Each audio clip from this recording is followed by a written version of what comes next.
परम पिता परमात्मा पूर्ण ब्रह्म सारी सृष्टि के रचनहार कुल मालिक कबीर परमेश्वर जी की असीम रजा से आप सभी पुण्यात्माएं सत्संग श्रवण करने के लिए उपस्थित हुए।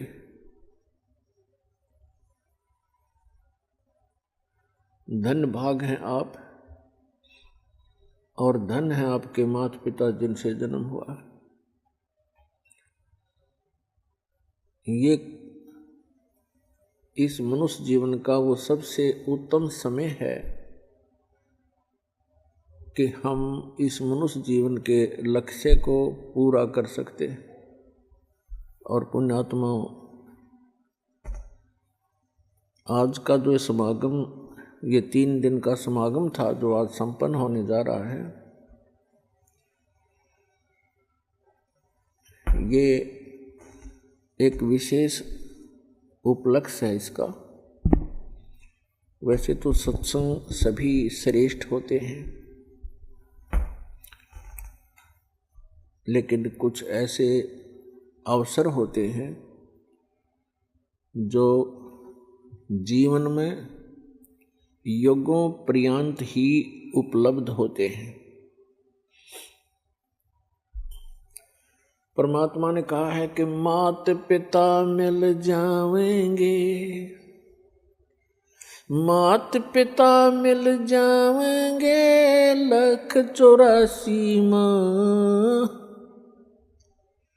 सतगुरु सेवा और बंदगी भाई फेर मिलन की ना। जिस भी वर्ण में, जिस भी योनि में हमारा जन्म होगा, पशु बनेंगे वहाँ माता पिता मिल जाएंगे, ऐसी ही ममता होगी।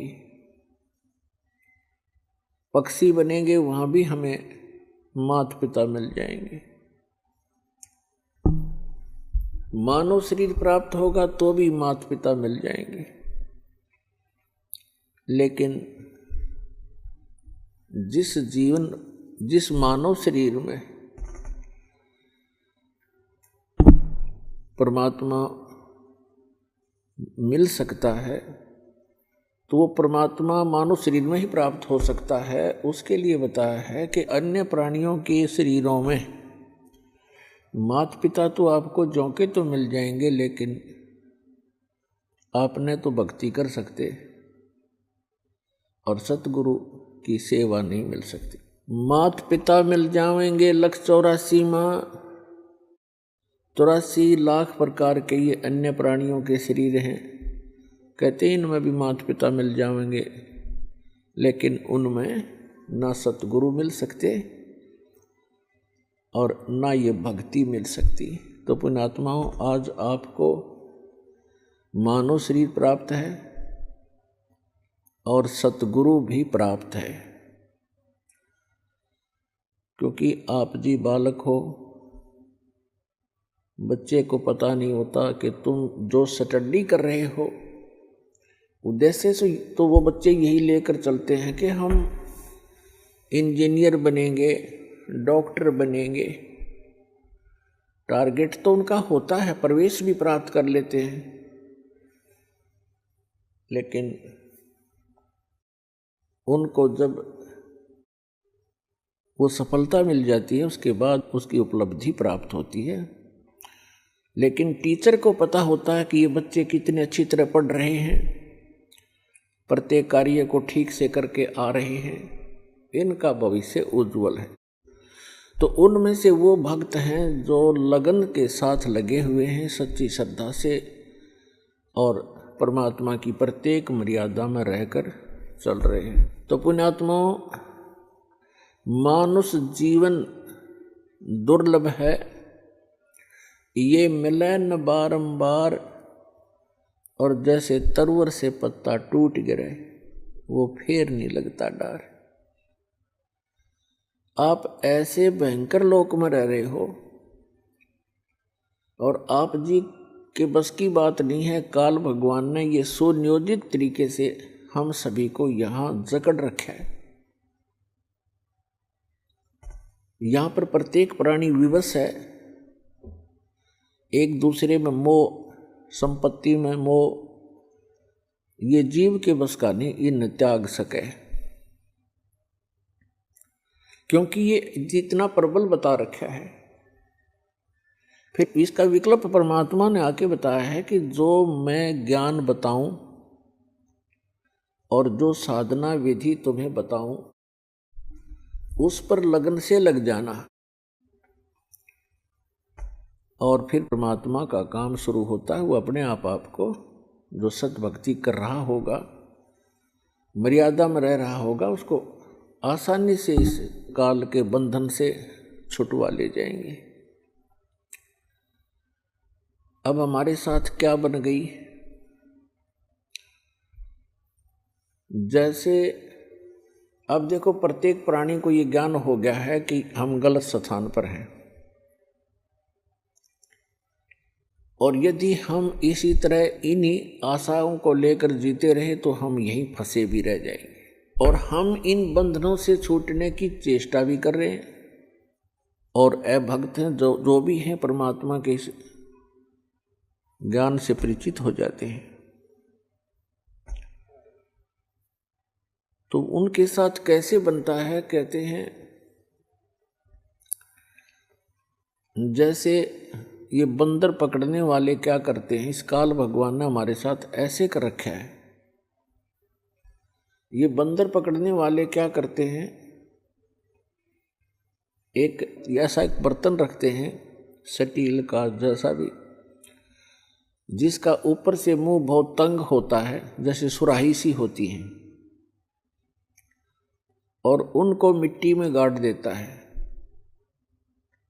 जमीन में, और उनके आसपास कुछ रोटी के टुकड़े या दाने कनक बिखेर देता है, चने, और ऐसी छोटे छोटे कई गाड़ देता है वो पात्र, सुराही सी लोहे की, और उनके अंदर अच्छे गेहूं चने ज़्यादा डाल देता है। अब बंदर आते हैं, उन बाहर के दानों को देखकर उनको खाने लगते हैं, फिर झांक कर देखते हैं, वो क्या देखते हैं कि उस सुराही के अंदर बहुत ज़्यादा, उस जार के अंदर बहुत ज़्यादा चने पड़े हैं। वो उसमें हाथ घुसोड़ के और मुट्ठी भर लेता है, और मुट्ठी भर के फिर वो भागने की सोचता है कि ले अच्छा माल मिल गया, भाग लूं। अब वो मुट्ठी भरने के बाद वो मुट्ठी अड़ जाती है उसके मुंह के अंदर, सुराही के जार के मुंह में फंस जाता हाथ उसका। अब उसमें इतनी अकल नहीं कि इसने मुट्ठी खोल दूं जान बच जा, वो मुट्ठी भी नहीं खोलता है और चिल्लाता है बुरी तरह चिल्लाना शुरू कर देता है, और मुट्ठी को खोलता नहीं और जकड़े ही रखता है। तो पुण्यात्माओं,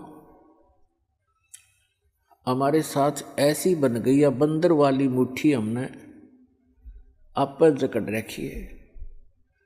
ये मेरा बेटा है या मेरी बेटी है, ये कार मेरी है या कोठी मेरी है।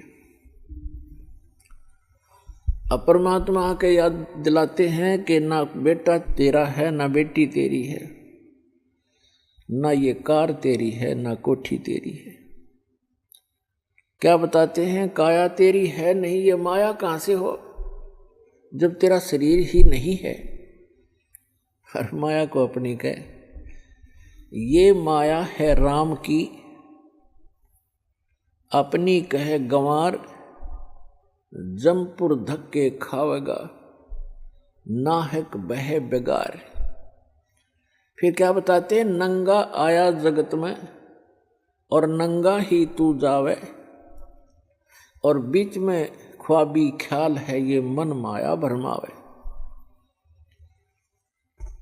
अब उस बंदर वाली मुट्ठी को हम खूब जकड़े बैठे हैं, और ये हमसे छूट भी नहीं सकती, चाहे कितनी बात बनावे जीव, क्योंकि हमारी बुद्धि इतनी ही सीमित कर रखी है।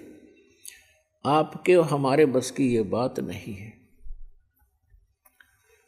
इसके लिए परमात्मा ने इसका विकल्प बताया है।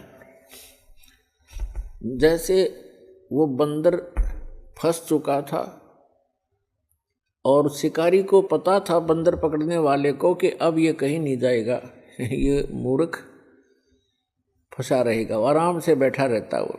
और दूसरी स्थानों पर उसने कई जगह पर ऐसा कर रखा होता है, जाल फैला रखा होता है। तो उसी समय एक व्यक्ति आया, उसने देखा कि एक बंदर ये फंस गया, मूर्ख। बोला, हाथ मुट्ठी छोड़ता नहीं, मुट्ठी खोल लेगा नहीं तो ये किसी प्रकार भी नहीं निकला है। और मुट्ठी छुड़वाने की चेष्टा करे, मन माने बुड़का भर ले, काट ले मुँह ते।